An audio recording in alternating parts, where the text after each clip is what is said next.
কিছু সোশ্যাল মিডিয়ায় কিছু ভিডিও দেখছি, এখানে যখন মুসলমান ভাইয়েরা, আপনারা জানেন এই খবরটা জানেন, ইসকন নামক সন্ত্রাসী সংগঠন বাংলাদেশের মধ্যে একটা মিশনে নামছে মুসলমান মেয়েদের সতীত্ব নষ্ট করার জন্য। আমাদের কিছু ভাই তৈরি হয়ে গেছে তাদের মোকাবেলা করার জন্য, ধরছে, ধরার পর এবার মেয়েরা বলে আমরা মুসলমান যুবকের কাছে নিরাপদ নই, এই জন্য নিরাপত্তা খোঁজার জন্য হিন্দুর কাছে আসছি। নাউজুবিল্লাহ বলবেন না? তোমরা তো ওই চরিত্র নষ্ট যাদের, তাদেরকে ধরতে পারবা, যে সমস্ত চরিত্রহীন মহিলা তাদের কাছেই তোমরা যাইতে পারবা। চরিত্র যাদের ভালো তাদের কাছে আশেপাশেও কখনো গেসার ক্ষমতা তোমাদের নাই। ইসকন নামক সন্ত্রাসী সংগঠন আমাদের ঈমান নিয়ে যতই সিনেমিনি খেলার চেষ্টা করুক থাকেন, আমরা হইলাম খালিদ বিন ওয়ালিদের উত্তরসূরি, ওমর ফারুক রাদিয়াল্লাহু তাআলা আনহুর উত্তরসূরি, আমরা ওই সমস্ত সাহাবায়ে কেরামের উত্তরসূরি যারা বাতিলের মোকাবেলা করার জন্য কখনো পিছুপা হয় নাই। আমাদেরকে ষড়যন্ত্র করে দমায় রাখা যাবে না। আমরা তো বুলেটের সামনে আমাদের বুক পেতে দেওয়ার মতো আমরা ঈমান নিয়ে চলি। আমাদের ঈমানকে এত সহজে সিনায় নেওয়া যাবে না। সম্মানিত হাজিরিন, আল্লাহ পাক রব্বুল আলামিন যুগে যুগে পয়গম্বরদেরকে প্রেরণ করেছেন মানুষদেরকে শরীয়ত মোতাবেক জীবনযাপন পরিচালনা করার জন্য, আর তাদের সাহায্যের জন্য আল্লাহ পাক রব্বুল আলামিন বিভিন্ন নবীকে বিভিন্ন রকমের মুজিজা দান করেছেন। প্রত্যেক নবীকে আল্লাহ পাক রব্বুল আলামিন তার যুগ অনুযায়ী মুজিজা দান করেছেন। যুগ যেটা, যুগের সাথে মিলিয়ে আল্লাহ পাক রব্বুল আলামিন মুজিজা দান করেছেন। যেমন হযরতে মূসা আলাইহিস সালাতু ওয়াস সালাম, ওনার যুগটা ছিল জাদুবিদ্যার স্বর্ণযুগ। আল্লাহ পাক রব্বুল আলামিন হযরতে মূসা আলাইহিস সালাতু ওয়াস সালামকে মুজিজা দান করলেন লাঠি, মাটির মধ্যে ফালাইলে বিশাল দৈত্যাকারে সাপে পরিণত হয়। আল্লাহ তাআলা কোরআনে কারীমের মধ্যে বলেন, ওমা তিলকা বিয়ামিনিকা ইয়া মূসা ক্বালা হিয়া আসাই আতাওয়াক্কাউ আলাইহা ওয়া আহুশু বিহা আলা গনামি ওয়া লিয়া ফিহা মাআরিব উখরা ক্বালা আলকিহা ইয়া মূসা ফাআলকাহা ফাইযা হিয়া হাইয়াতুন তাসআ। মাটিতে ফালাইছে তো বিশাল দৈত্যাকারে সাপে পরিণত হয়ে গেছে। জাদুঘররা আসছে জাদু দেখানোর জন্য। আল্লাহ পাক রব্বুল আলামিন মুজিজার মাধ্যমে সমস্ত জাদুঘরদেরকে পরাজিত করলেন। সমস্ত জাদুঘর তাদের ইয়াকিন হয়ে গেল এটা জাদু নয়, বরং এটা আল্লাহর পক্ষ থেকে মুজিজা, যার মোকাবেলা দুনিয়ার কোনো মানুষ করতে পারে না। সকলে একসাথে কালিমা পড়ে মুসলমান হয়ে গেল। হযরত ঈসা আলাইহিস সালাতু ওয়াস সালামের যুগটা ছিল চিকিৎসা শাস্ত্রের রমরমা যুগ, জমজমাট যুগ। আল্লাহ তাআলা হযরত ঈসা আলাইহিস সালাতু ওয়াস সালামকে মুজিজা দান করলেন চিকিৎসা শাস্ত্র সম্পর্কে। আল্লাহ পাক রব্বুল আলামিন কোরআনে কারীমের মধ্যে বলেন, ওয়া উবরিউল আকমাহা ওয়াল আবরাস ওয়া উহয়িল মাউতা বিইذনিল্লাহ। হযরত ঈসা আলাইহিস সালাতু ওয়াস সালাম তার জাতিকে বলেন যে আমি জন্মন্ধকে ভালো করি, শ্বেত রোগীকে ভালো করি, আর মৃতদের মধ্যে আমি জীবন দান করি। সব কিছু কার অনুমতিতে হয়? কথা বলতে হবে, কার অনুমতিতে? হযরত ঈসা আলাইহিস সালাতু ওয়াস সালাম মৃতর সামনে গিয়া যদি বলতেন কুম বিইذনিল্লাহ, কিছুক্ষণের জন্যই মৃত ব্যক্তি আল্লাহর হুকুমে জীবিত হয়ে যাইত।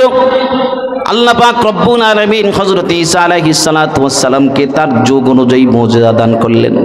আমার আপনার নবী মুহাম্মদুর রাসূলুল্লাহ সাল্লাল্লাহু আলাইহি ওয়াসাল্লাম যখন এই পৃথিবীর মধ্যে আগমন করেন, তখন আরবের চতুর্দিকে আরবি সাহিত্যের যৌবনকাল চলছিল।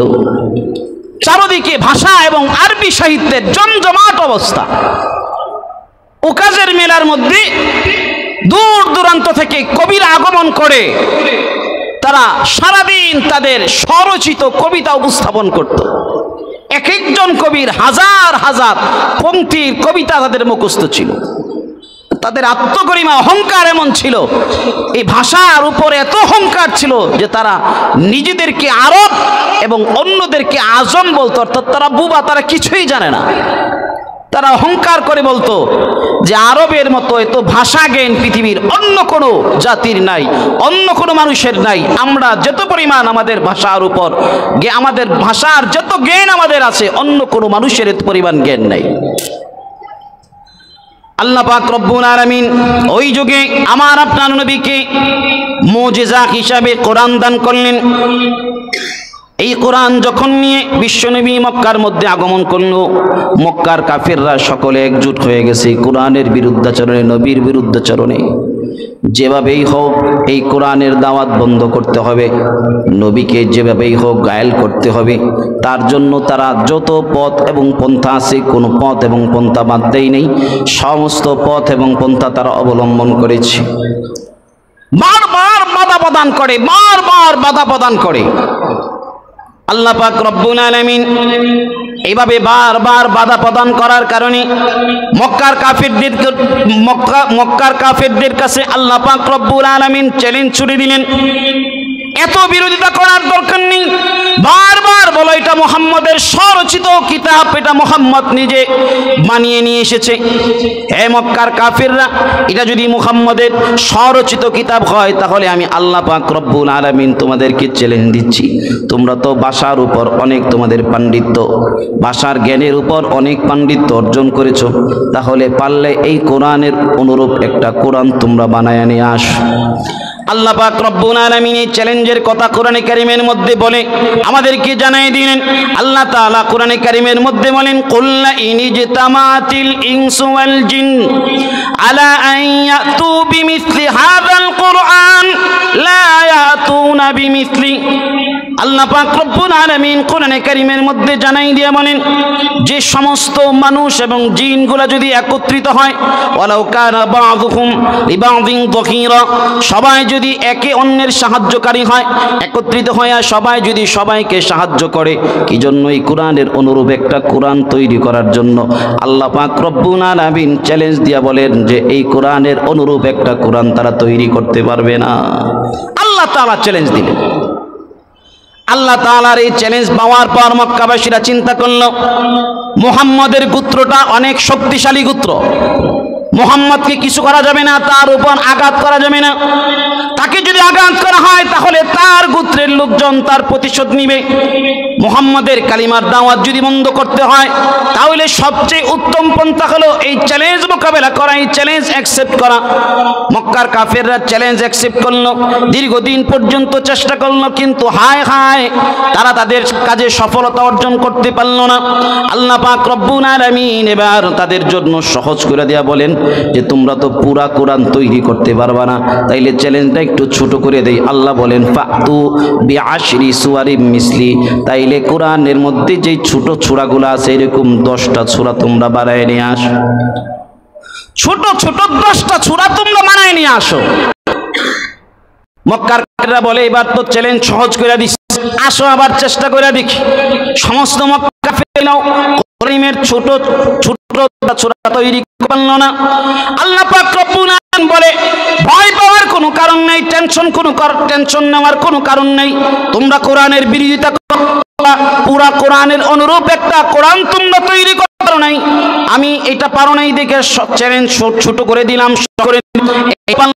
আল্লাহ বলেন আরো ছোট করে দিলাম, আরো সহজ করে দিলাম। আল্লাহ এবার বলেন ফাতু বিসূরাতিম মিসলি, 10টা সূরা পারবা না, তাহলে কোরআনে কারীমের ছোট্ট একটা সূরার মতো সূরা বানায় নিয়ে আস। আল্লাহ পাক রব্বুল আলামিনের এই চ্যালেঞ্জও তারা অ্যাকসেপ্ট করলো, কিন্তু এই চ্যালেঞ্জেও তারা সফলতা অর্জন করতে পারল না। মক্কার কাফেররা কোরআন নাজিল হওয়ার পর থেকে কোরআনের বিরুদ্ধাচরণ করতে শুরু করেছে, কিন্তু কোরআনের একটা আয়াত তো দূরের কথা, একটা শব্দ দূরের কথা, একটা অক্ষর দূরের কথা, একটা নুকতা পর্যন্ত নুকতার পরিবর্তন করতে পারে নাই। অ্যাকসেপ্ট গ্রহণ করেছে, চ্যালেঞ্জ অ্যাকসেপ্ট করেছে, কিন্তু সফলতা অর্জন করতে পারে নাই, বিরুদ্ধাচরণ করেছে।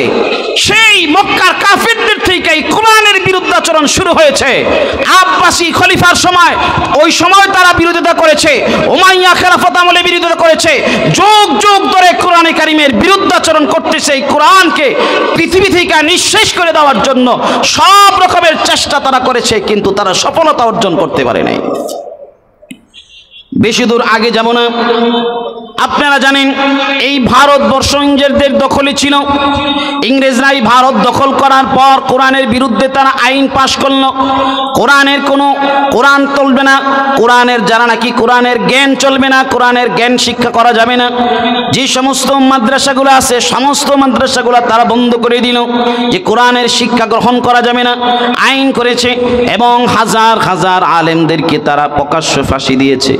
ফাঁসি দেয় নাই, রাত দিন 24 ঘন্টা তারা ফাঁসি দিয়ে তারা ঝুলায় রাখছে, মানুষদের অন্তরের মধ্যে ভীতি প্রদর্শন করার জন্য, ভীতি তৈরি করার জন্য। তোমরা যদি তোমাদের সন্তানদেরকে কোরআনের শিক্ষায় শিক্ষিত করো, তাহলে তোমাদের সন্তানদেরকেও এখানে ফাঁসিতে ঝুলানো হবে। এরকম একটা ভীতি ভয়ের পরিবেশ সৃষ্টি করার জন্য তারা হাজার হাজার ওলামায়ে কেরামকে তারা ফাঁসিতে ঝুলাইয়া হত্যা করেছে। কিন্তু পারছে কোরআনের জ্ঞান নেবায় দিতে পারেনি।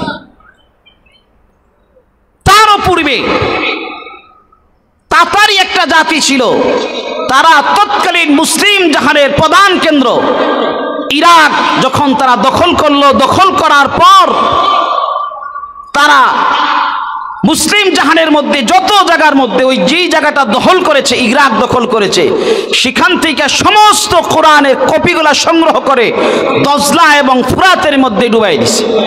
কি পরিমাণ কপি, কোরআনের কপি দজলার পানির মধ্যে, নদীর মধ্যে ফেলানো হয়েছে, যে নদীর এই পার থেকে ওই পারে একটা ব্রিজ তৈরি হয়ে গেছে। একটা মানুষ চাইলেই কোরআনের কপির উপর দিয়া হাঁটতে হাঁটতে নদী পার হয়ে যেতে পারত। 1 মাস পর্যন্ত এই দজলা এবং ফুরাতের কালো পানি প্রবাহিত হয়েছে। এই কোরআনের অক্ষর যে কালি দ্বারা কোরআন লেখা হয়েছে, এগুলা পাতা থেকে ওইটা নদীর পুরা পানি কালো হয়ে গেছে। এইভাবেও চেষ্টা করেছে, কিন্তু কোরআনকে তারা নিঃশ্বাস করতে পারে নাই, কোরআনকে শেষ করতে পারে নাই। সর্বশেষ রাশিয়ায় যখন কমিউনিস্ট সরকার আসলো, আসার পর তারা আইন জারি করলো, এখন থেকে আর কোরআনের শিক্ষা চলবে না, সমস্ত মাদ্রাসাগুলো বন্ধ করে দিল।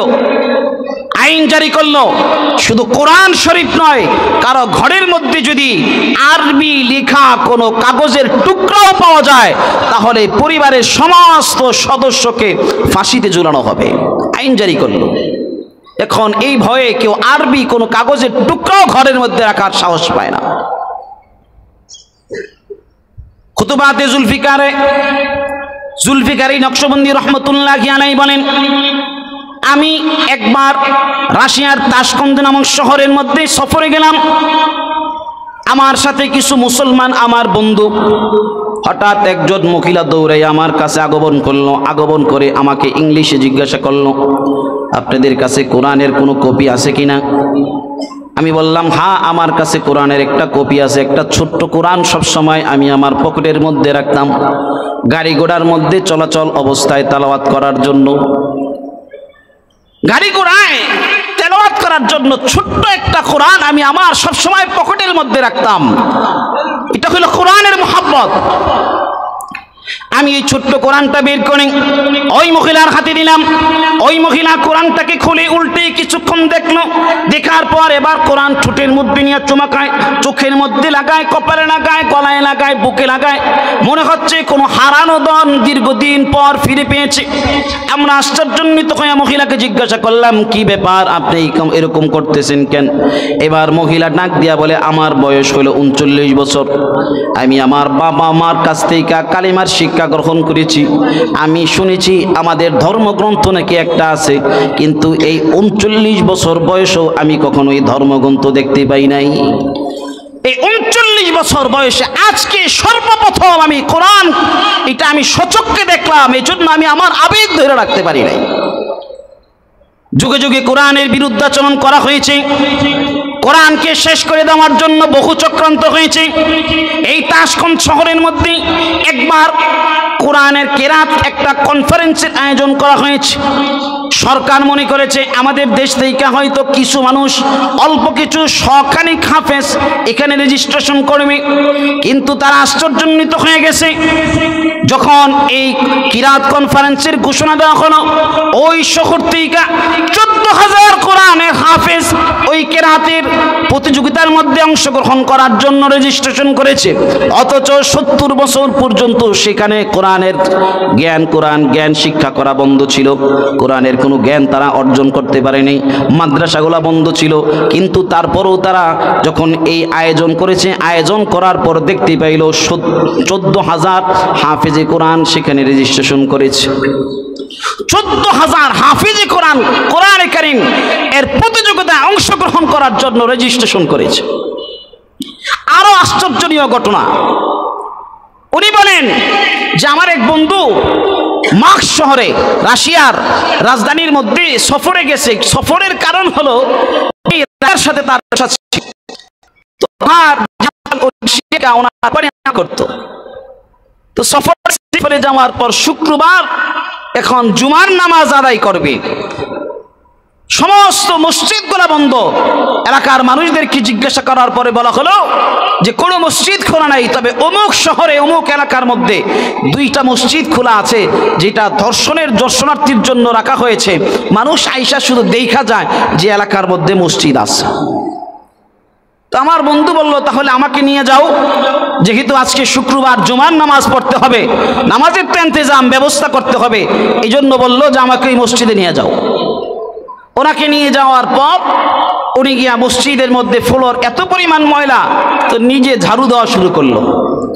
তো এই মসজিদকে পাহারা দেওয়ার জন্য সরকারের পক্ষ থেকে যেই পাহারাদার নিযুক্ত করা হয়েছে, উনি দৌড়ে আসছে, আইসা বলে কি করো? বলে এটা পরিষ্কার করতেছি। কেন? এখানে নামাজ আদায় করব। বলে তোমাকে কিছুক্ষণের মধ্যেই গ্রেফতার করা হবে। বাধা দেওয়ার চেষ্টা করলো, তুমি ডাক দিয়া বলে আমি হইলাম একজন মুসলমান, আবার আমি হইলাম রাষ্ট্রীয় অতিথি, আমি আমার ধর্ম পালন করে এটা বিশ্বের যে কোনো জায়গায় যাই না কেন, এটার অধিকার আমার, আমি এখানে নামাজ আদায় করব, তুমি সরো। ঝাড়ু দেওয়ার পর পরিষ্কার করে কিছু দর্শনার্থীদেরকে নিয়ে তিনি নামাজ আদায় করলেন। নামাজ আদায় করার পর মসজিদের পার্শ্ববর্তী একজন বৃদ্ধ মানুষ তার বাচ্চাকে দিয়া ওই লোককে ডাকাইল। তিনি যাওয়ার পর তাড়াতাড়ি ওনাকে টেনে ওনার ঘরের ভিতরে ঢুকাইয়া সঙ্গে সঙ্গে দরজা আটকাই দিছে। আটকাই দিয়া খুব আতঙ্কে তার চেহারা উনি ইশারায় বুঝাইতে চাইলেন, কারণ উনি উর্দু জানে না, ইংলিশও জানে না, উনি রাশিয়ান ভাষায় কথা বলে, আর মেহমান তো রাশিয়ান ভাষাও জানে না, উনি তো ইংলিশে কথা বলবে। তো এখন চোখে চোখে উনি বুঝানোর চেষ্টা করলো যে আপনি এই জায়গায় নামাজ আদায় করেছেন, এই জায়গায় নামাজ আদায় করা নিষিদ্ধ, যে কোনো সময় এই সরকারের প্রশাসন আপনাকে গ্রেফতার করতে পারে। আতঙ্কগ্রস্ত ওনার চেহারা। তো চোখে চোখে ইশারায় কথা বলা হলো। কিছুক্ষণ পর খাবার দাবারের ইন্তজাম হলো। খাবার দাবার খাওয়ার পর ওই যে ছোট ছোট বাচ্চা যাদের মাধ্যমে তাকে ডাকা হয়েছিল, ওই ছোট ছোট বাচ্চাদেরকে ইশারায় জিজ্ঞাসা করলো তোমরা কি মুসলমান? তো জবাব আসলো হ্যাঁ আমরা মুসলমান। তোমরা কি কোরআন শরীফ পড়তে পারো? হ্যাঁ আমরা কোরআন শরীফ পড়তে পারি। তো উনি ওনার পকেট থেকে ছোট্ট কোরআনে কারীম এটা বের করে তার হাতে দিয়ে পৃষ্ঠা খুলে বলে এখান থেকে পড়ো তো দেখি। তো ওই বাচ্চা অবাক চোখে তাকায়, অবাক চোখে তাকিয়ে আছে, যেমন এটা একটা আশ্চর্যজনীয় বস্তু তার সামনে উপস্থাপন করা হয়েছে। তা আমি মনে করলাম হয়তো এখান থেকে সে পারতেছে না, আরেক জায়গা থেকে খুলে দিলাম। তা আরেক জায়গা থেকে খুলে দেওয়া হলো, এখান থেকে বড়, এখান থেকেও পড়তে পারে না, আবার আরেক জায়গা থেকে খুলে দিলাম।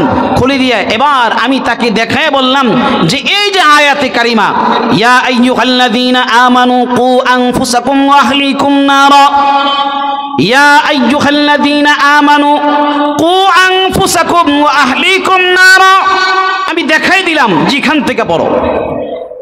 এবার ছোট্ট বাচ্চাটা কোরআনে কারীমটা বন্ধ করলো, বিসমিল্লাহির রহমানির রহিম পড়ে এবার পড়া শুরু করলো, ইয়া আইয়ুহাল্লাযীনা আমানু কু আনফুসাকুম ওয়া আহলিকুম নার। এখান থেকে পড়তে পড়তে পুরা সূরা শেষ করলো। আমি আশ্চর্যান্বিত হয়ে গেলাম। আমি এতবার জিজ্ঞাসা করলাম যে তুমি এখান থেকে পড়ো, ওইখান থেকে পড়তে পারে না। পৃষ্ঠা খুলে দিলাম, দেখে পড়তে পারে না। কি আশ্চর্যের ব্যাপার! পুরা সূরার প্রায় অর্ধেকের বেশি সে মুখস্থ আমাকে শোনাই দিল, একটুও বাজলো না, কোথাও আটকালো না, একদম ঠুটস্থ মুখস্থ ঠুটস্থ পড়ার মতো আমাকে শোনায় দিয়েছে। আশ্চর্যান্বিত হয়ে গেলাম। এবার ওই মেহমান ডাক দিয়া বলে, আমি ওনার বাবাকে ইশারায় জিজ্ঞাসা করলাম, ওনার বাবা আমাকে ইশারায় বলে দিল আপনি যেই কোরআনের নুসখা আমাদের সামনে উপস্থাপন করেছেন আমরা তো এটা দেখি নাই, অনেক দিন পর্যন্ত আমাদের এই এলাকার মধ্যেই কোরআনের নুসখা নাই, কোরআন দেখি পড়বে এটার কোনো সুযোগ নেই, কারণ সরকার সমস্ত কোরআনগুলা বাজেয়াপ্ত করেছে, এই জন্য আমাদের বাচ্চারা কোরআন দেখা পড়তে পারে না। আপনি তো আশ্চর্যান্বিত হয়ে গেছেন যে আমাদের বাচ্চারা কোরআন দেখা পড়তে পারে না কেন? কারণ তো কোরআন দেখেই নাই, কিভাবে দেখা পড়বে? কিন্তু আমাদের এলাকার হাজার হাজার এমন বাচ্চা আছে যারা কোরআনের হাফেজ, সূরা ফাতিহার শুরু থেকে নিয়ে সূরা নাস পর্যন্ত শেষ পর্যন্ত এক দাঁড়ানি পুরা কোরআনে কারীম শোনাই দিতে পারবে, এক জায়গাও বাজবে না, কোথাও আটকাবে না, কোথাও আ ও করবে না, বিনা লোকমায় আপনাকে কোরআনে কারীম পুরাটা শোনাই দিবে, পুরা কোরআনে কারীম মুখস্থ শোনাই দিবে। কিন্তু তারা নাজারা পড়তে পারে না কেন? দীর্ঘদিন পর্যন্ত সেই শহরে কোরআনে কারীম নিষিদ্ধ, কোরআনী শিক্ষা নিষিদ্ধ, কিন্তু তারপরেও এই এলাকার হাজার হাজার বাচ্চার কলমের মধ্যে পুরা কোরআনকে আল্লাহ পাক রব্বুল আলামিন হেফাজত করতেছে। এটাই হলো কোরআনের মুজিজা। আল্লাহ পাক রব্বুল আলামিন কোরআনে কারীমের মধ্যে বলেন, ইন্না নাহনু নাযালনা যিকরা ওয়া ইন্না লাহু লাহাফিযুন, ইন্না নাহনু নাযালনা যিকরা ওয়া ইন্না লাহু লাহাফিযুন। আল্লাহ পাক রব্বুল আলামিন দ্ব্যর্থহীন ভাষায় আল্লাহ ঘোষণা দিয়েছেন, এই কোরআন আমি নাজিল করেছি, এর হেফাজত আমি করব। পৃথিবীর কোনো মানুষের সাধ্য নেই, কোনো পরাশক্তির সাধ্য নেই, কোনো গোষ্ঠীর সাধ্য নেই এই কোরআনের বিরোধিতা করে কোরআনকে মিটায় দিবে। কারণ এটা কোরআন কার পক্ষ থেকে নাজিলকৃত? কথা বলতে হবে, কার পক্ষ থেকে কোরআন নাজিলকৃত? আর একটু আওয়াজ দিয়া বলেন, আল্লাহর নাম নিতে মনে হয় ভয় পাচ্ছে যে হুজুর যেই পরিমাণ মুসলমানদের উপর এখন বিপদ আসতেছে, এই বিপদের সময় আল্লাহর নাম নেওয়া যাবে না। আরে বিপদে পড়লে তো হিন্দু তো আল্লাহর নাম নেয়, কি বলেন? কথা বলেন, হিন্দু আল্লাহর নাম নেয় না? 2016 সালে একটা বড় ভূমিকম্প হয়েছে বাংলাদেশের মধ্যে, 6.8। এই মাত্রার ভূমিকম্প অন্য কোনো রাষ্ট্রে হইলে একদম কিয়ামত ঘটায় নেয়। ভূমিকম্প যখন শুরু হয়েছে, বিল্ডিংগুলা যদি এখন এভাবে লড়তে ছিল, বিল্ডিং থেকে মানুষ দৌড়ায় নিচে নেমে আসছে বাঁচার জন্য। হঠাৎ করে একটা আজানের আওয়াজ আসছে কোন জায়গা থেকে, পিছনের কে জানি আজান দেয়, পিছন থেকে আজান দিচ্ছে। তো মানুষ চেহারা ঘুরায় দেখে, আয় হায়, যে আজান দিচ্ছে আকাটা, বুঝেন নাই, মানে হিন্দু মানুষ। কিরে তুই যে আজান দিচ্ছ, আজান করতে করতে শিখলি, তুই এটা হিন্দু? করে বেটা রাখ, পরে কথা বলিস, আগে আজান দিয়া বিপদ দূর করি। বিপদ আসলে হিন্দুরা পর্যন্ত আল্লাহর নাম নেয়, মুসলমান জাতি আল্লাহর নাম নিতে কখনো ভয় পায় না। আওয়াজ দিয়ে একবার আল্লাহু আকবার বলে একটু চিৎকার দেন তো দেখে, আরে একটু আওয়াজ দিয়ে বলেন আল্লাহু। এই মুসলমান বীরের জাতি কোন রকমের হুমকি দিয়া, ভয় ভীতি দেখাইয়া মুসলমানদেরকে দমায় দেওয়া যাবে না। কথা বলেন ঠিক না বেঠিক? তোমরা ষড়যন্ত্র করো, তোমরা ষড়যন্ত্র করো, মুসলমানদেরকে দমাই দিবা, বিভিন্ন রকমের ষড়যন্ত্র তোমরা লিপ্ত হচ্ছ। তোমরা মনে করতেছ মুসলমানদের ঘরের মা বোনদের যদি ইজ্জতকে ছিনিয়ে নেওয়া যায়, ভবিষ্যতে এই ঘর থেকে আর সালাউদ্দিন আইয়ুবী জন্মগ্রহণ করবে না, মুসলমানদের বীররা জন্মগ্রহণ করতে পারবে না। আমি বলবো, তোমরা তো ওই সমস্ত মেয়েদের চরিত্র নষ্ট করতে পারো যারা নাকি নিজের চরিত্র আগের থেকেই নষ্ট করার জন্য তৈরি। কথা বলেন ঠিক না বেঠিক? কোন মুসলমানের মেয়ে কখনো জানার পর হিন্দুর পক্ষ নিতে পারে না, কোন মুসলমান কখনো হিন্দুর পক্ষে কথা বলতে পারে না, কারণ হিন্দু কুফফারের সাথে বন্ধুত্ব করতে আল্লাহ পাক নিষেধ করেছেন, আল্লাহ তাআলা নিষেধ করেছেন। আমি আশ্চর্যান্বিত হয়ে গেছি, কিছু সোশ্যাল মিডিয়ায় কিছু ভিডিও দেখছি, এখানে যখন মুসলমান ভাইয়েরা, আপনারা জানেন এই খবরটা জানেন, ইসকন নামক সন্ত্রাসী সংগঠন বাংলাদেশের মধ্যে একটা মিশনে নামছে মুসলমান মেয়েদের সতীত্ব নষ্ট করার জন্য। আমাদের কিছু ভাই তৈরি হয়ে গেছে তাদের মোকাবেলা করার জন্য, ধরছে, ধরার পর এবার মেয়েরা বলে আমরা মুসলমান যুবকের কাছে নিরাপদ নই, এই জন্য নিরাপত্তা খোঁজার জন্য হিন্দুর কাছে আসছি। নাউজুবিল্লাহ বলবেন না? তোমরা তো ওই চরিত্র নষ্ট যাদের তাদেরকে ধরতে পারবা, যেই সমস্ত চরিত্রহীন মহিলা তাদের কাছেই তোমরা যাইতে পারবা। চরিত্র যাদের ভালো তাদের কাছে আশেপাশেও কখনো ঘেঁষার ক্ষমতা তোমাদের নাই। ইসকন নামক সন্ত্রাসী সংগঠন আমাদের ঈমান নিয়ে যতই সিনেমিনি খেলার চেষ্টা করুক না কেন, আমরা হইলাম খালিদ বিন ওয়ালিদের উত্তরসূরি, ওমর ফারুক রাদিয়াল্লাহু তাআলা আনহুর উত্তরসূরি, আমরা ওই সমস্ত সাহাবায়ে কেরামের উত্তরসূরি যারা বাতিলের মোকাবেলা করার জন্য কখনো পিছুপা হয় নাই। আমাদেরকে ষড়যন্ত্র করে দমায় রাখা যাবে না। আমরা তো বুলেটের সামনে আমাদের বুক পেতে দেওয়ার মতো আমরা ঈমান নিয়ে চলি। আমাদের ঈমানকে এত সহজে সিনায় নেওয়া যাবে না।